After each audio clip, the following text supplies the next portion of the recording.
Hello friends, मेरा नाम विशाल है and welcome to my channel programming with Vishal. Friends, आज की वीडियो में हम एक बहुत ही क्रिटिकल, एक बहुत ही इम्पॉर्टेंट टॉपिक के बारे में डिस्कस करेंगे, जो कि है हैकिंग। तो बेसिकली आज मैं आपको ये बताने जा रहा हूँ कि कैसे किसी भी वेबसाइट को आप बिल्कुल हम बोल सकते हैं फ्रैक्शन ऑफ सेकंड में हैक कर सकते हैं। और साथ ही मैं आपको ये भी बताऊंगा कि कैसे आप, अगर वो वेबसाइट आपकी है तो कैसे आप वो हैकिंग को रोक सकते हैं। सो फ्रेंड्स, टेक्निक बहुत सारी हैं, चीज़ें बहुत सारी हैं, लेकिन मैं आपको बहुत ही बेसिक सी चीज़ बताने वाला हूँ हमारे यहाँ पे हैकिंग के लिए। तो मैं बेसिकली आपको ये बताऊंगा कि कैसे, अगर कोई एक लॉगिन सिस्टम है, अगर वहाँ पे जो डेवलपर हैं या जिसने भी वो लॉगिन सिस्टम बनाया है, अगर वो छोटा सा भी एक लूप होल छोड़ देते हैं तो आप उस वेबसाइट को बिल्कुल सेकंड्स में हैक कर सकते हैं। तो मैं कुछ चीज़ों के बारे में, कुछ टॉपिक के बारे में यहाँ पे आपसे वीडियो में डिस्कस करूँगा। फ्रेंड्स, एक चीज़ मैं आपको शुरू में बताना चाहता हूँ कि यहाँ पे मैं आपको कोई इस चीज़ के लिए इनकरेज नहीं करता हूँ कि आप हैकिंग करें। मैं बस basically as a developer point of view से अपने एक्सपीरियंस के बेस पे आपको ये बता रहा हूँ। पास्ट में मैंने भी कुछ वेबसाइट्स बनाई हैं जो हैक हुई हैं, लेकिन वो हैक होने के बाद मुझे ये समझ में आया कि कैसे हम हैकिंग को रोक सकते हैं, कैसे आप ऐसी वेबसाइट को बना सकते हैं जहाँ पे अगर कोई हैकर आए वो वेबसाइट को हैक ना कर सके।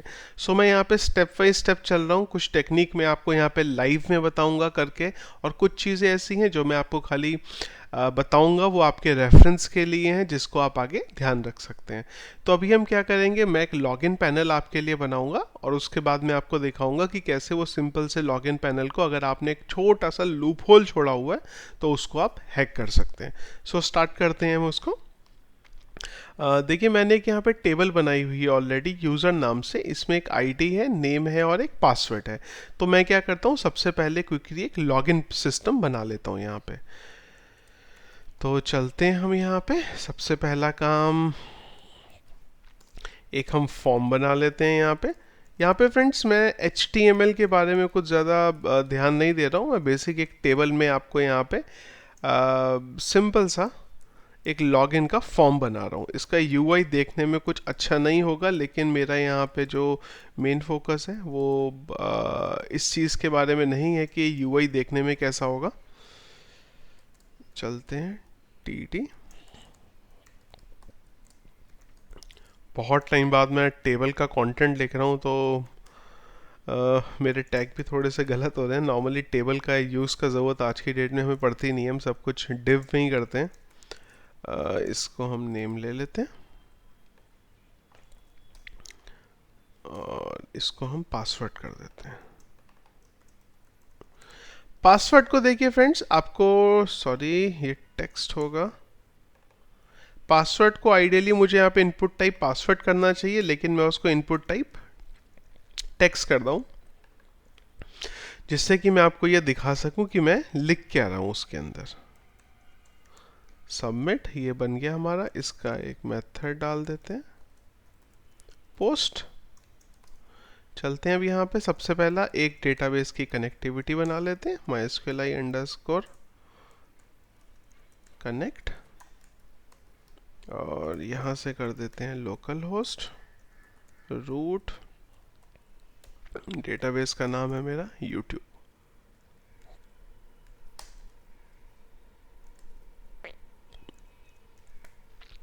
इसके बाद एक SQL क्वेरी लिख लेते हैं।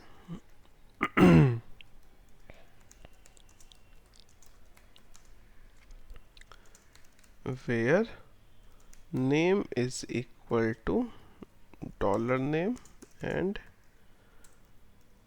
password is equal to $password। तो यही एक नॉर्मल SQL क्वेरी होती है जो आप लॉगिन के लिए यूज़ करते हैं। मैं यहाँ पे ले लेता हूँ नेम, इसको बंद कर देते हैं और यहाँ चला लेते हैं पासवर्ड। ओके, सो फ्रेंड्स, इसी तरीके की आपकी कुछ SQL क्वेरी होती है जिसका आप यूज़ करते हैं। इसके बाद मैं ले लेता हूँ, res is equal to mysqli underscore query $SQL। यहाँ पे हमने कंडीशन चेक करा ली, if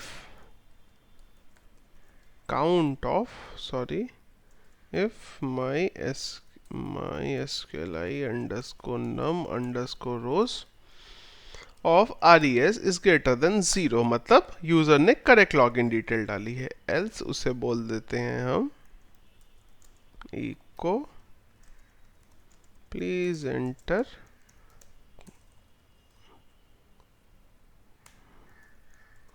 करेक्ट डिटेल्स।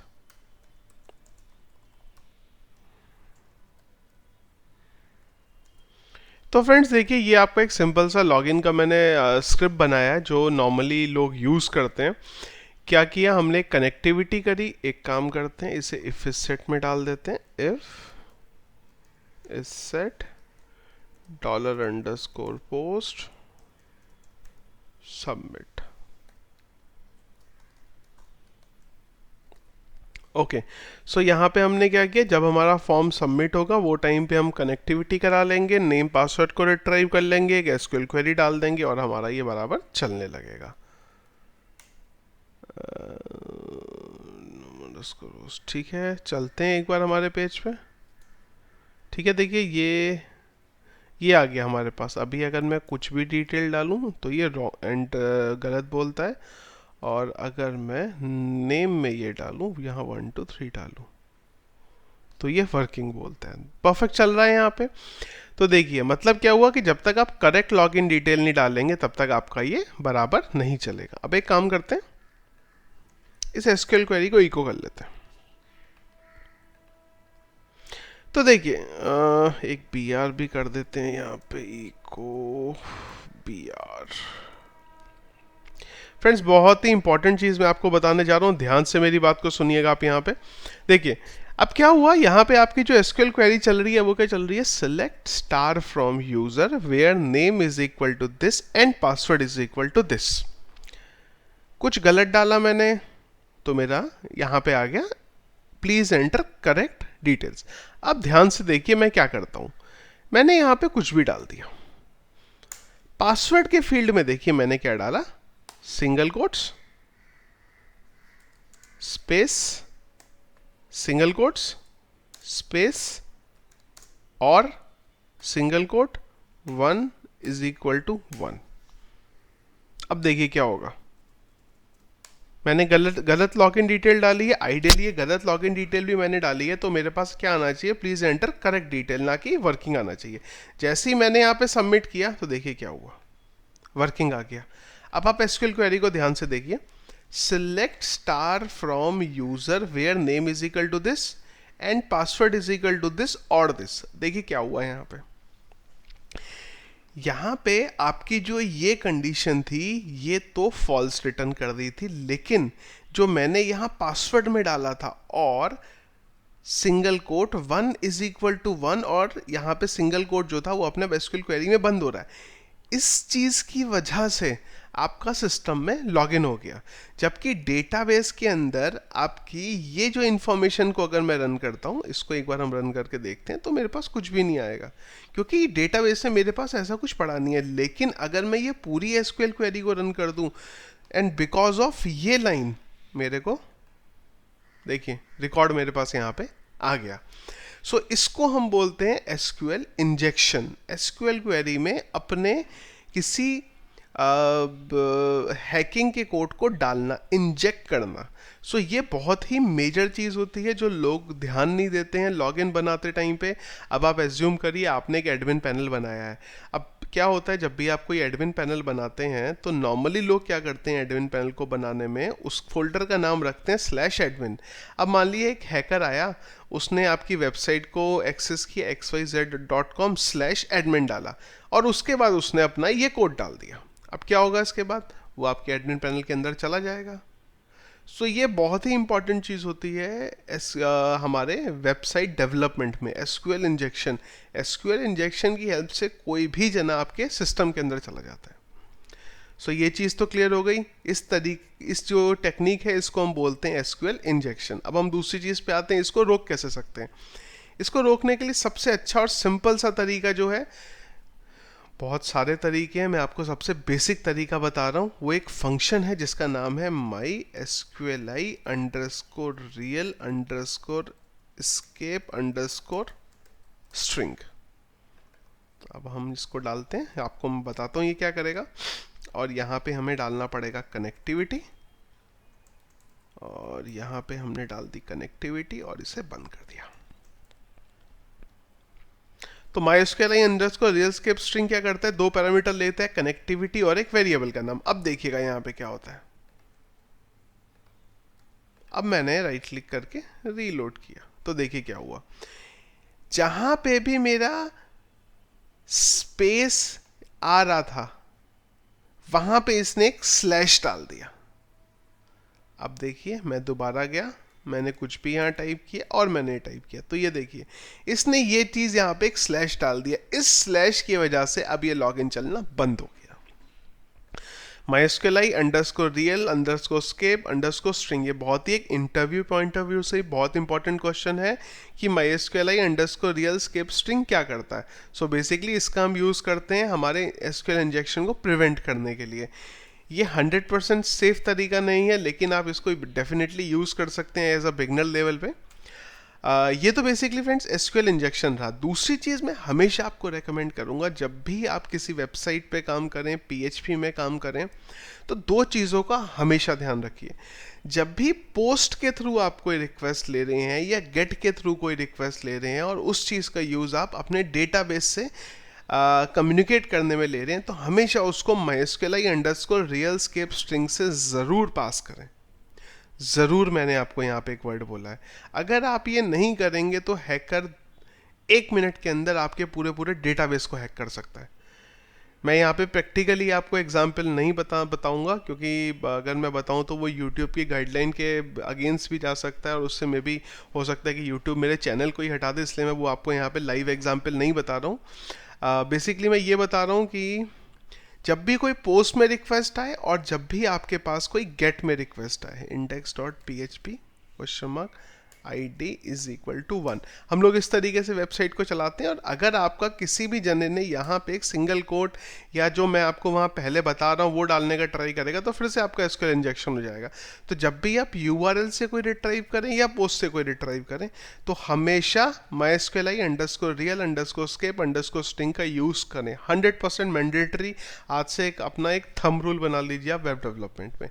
एक चीज़ मैंने आपको ये बताई। दूसरी चीज़, जब भी आप किसी वेबसाइट में कोई फॉर्म बनाएं और वहाँ पे इमेज अपलोड का ऑप्शन हो, आप ध्यान से सुनिएगा मेरी बात, जब भी आप कोई वेबसाइट बनाएं और वहाँ पे इमेज अपलोड का ऑप्शन हो, हमेशा जो आपने ब्राउज का बटन दिया है जहाँ से आप अपलोड के लिए बोल रहे हैं, वहाँ पे हमेशा वैलिडेट करिए कि जो यूज़र फाइल अपलोड कर रहा है वो JPG, डॉक, PDF, PNG जो भी एक्सटेंशन आपको चाहिए वो हो। देखिए क्या होता है, ये मेरा पास्ट एक्सपीरियंस है, मैं आपको उससे बता रहा हूँ। काफ़ी टाइम पहले क्या था कि हमने एक वेबसाइट बनाई थी, वहाँ पे हमने एक ब्राउज का बटन दिया था और हम ये एज्यूम करते थे कि यूज़र आएगा और वो एक JPG फाइल ही अपलोड करेगा और कुछ नहीं करेगा। हुआ क्या, एक हैकर आया और उसने वहाँ पे JPG की जगह पे PHP का फाइल अपलोड कर दिया। अब PHP का फाइल अपलोड होके हमारे सर्वर पे गया और हमने वो यूज़र को हम ये भी बताते थे कि वो फाइल कहाँ पे अपलोड हो रहा है। अब उसने क्या किया, PHP के फाइल में एक हैकिंग का जावास्क्रिप्ट का कोड डाल दिया। उस कोड को डालने के बाद क्या हुआ, जो आपका cPanel है उसी की रेप्लिका उस लिंक पे बन गई। आप समझ रहे हैं मेरी बात। एक यूज़र आया, उसने ब्राउज के बटन से एक PHP का फाइल अपलोड कर दिया। PHP की फाइल में कुछ हैकिंग का कोड था और उसके बाद क्या हुआ, पूरा जो cPanel था हमारा, उसका एक्सेस उस हैकर के बाद चला गया। बहुत मुश्किल से बहुत चीज़ों को R&D करने के बाद हम उस चीज़ को रेक्टिफाई कर पाए। सो ये 2 रूल, आप 2 थंब रूल मैं आपको बता रहा हूँ जो सिक्योरिटी पॉइंट ऑफ व्यू से किसी वेबसाइट की ज़रूरी है। जब भी आप वेबसाइट बनाएं, जब भी कोई पोस्ट या गेट से वैल्यू रिट्रीव करें और उसका डेटाबेस से इंटरेक्ट करने वाले हैं, तो उसको MySQL अंडरस्कोर रियलस्केप स्ट्रिंग में डाल दीजिए। दूसरी चीज़, जब भी कभी कोई ब्राउज का बटन बनाए तो वहाँ पे हमेशा उसका वैलिडेट करिए कि वो जो जिस चीज़ के लिए भी आपने ब्राउज का बटन बनाया, इमेज के लिए, डॉक के लिए, हमेशा वो चीज़ वहाँ पे होनी चाहिए, अदरवाइज फाइल आपकी अपलोड ना हो। सो फ्रेंड्स, ये बहुत ही बेसिक सी मैंने आपको 2 हैकिंग की चीज़ें बताई हैं। हमेशा ट्राई करिए इन चीज़ों को आप यूज़ करें अगर आप थोड़ा सिक्योर तरीके से चीज़ों को बनाना चाहते हैं। फ्रेंड्स, अगर कोई भी डाउट है आपका या आप मेरे से कुछ और पूछना चाहते हैं तो आप कमेंट बॉक्स में हमारे जा सकते हैं और कमेंट बॉक्स में जाके आप अपने प्रॉब्लम को शेयर कर सकते हैं। फ्रेंड्स, अगर ये मेरा वीडियो आपको पसंद आया है या आपको ये इंटरेस्टिंग लगा है या आपका कोई इससे हेल्प हुआ है, तो प्लीज़ मेरे वीडियो को लाइक करिए, और अगर आपने हमारे चैनल को सब्सक्राइब नहीं किया हुआ है तो उसे सब्सक्राइब भी करिए। Thank you.